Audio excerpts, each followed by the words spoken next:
Finally আজকে এই দিনটা চলেই আসলো, যেটার জন্য আমাদের অনেক দিনের অপেক্ষা ছিল। তো আজকে হচ্ছে পঞ্চমী, তো শুভ পঞ্চমী সবাইকে। সবাই সুস্থ থেকো, ভালো থেকো।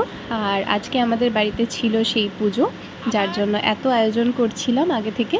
তো সকাল সকাল আমরা সবাই লেগে পড়েছিলাম, প্রিপারেশন করছিলাম কি কি রান্না হবে কি না। দেখতেই পাচ্ছ তোমরা যে ঠাকুরের পুজোটা অনেক বড় করে হবে, তার জন্য এত প্রিপারেশন নেওয়া হচ্ছে। আর এখানে ঠাকুরকে বাবা পরিষ্কার করছিল। আর আমার এই আঙ্কেলটা আজকে সব রান্নার দায়িত্ব নিয়েছিল। আর এখানে আমার একটু জ্বর হয়ে গেছিলো, তার জন্য আমার মুখটা এরকম লাগছে। এই করতে দাও না বলে।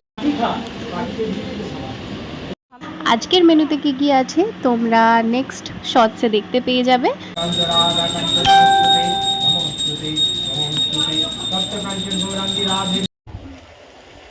একটু বলে দে দুপুরবেলার রাত্রে আসল মেনু, যদিও কেমন হচ্ছে? ভালো, তুই বল।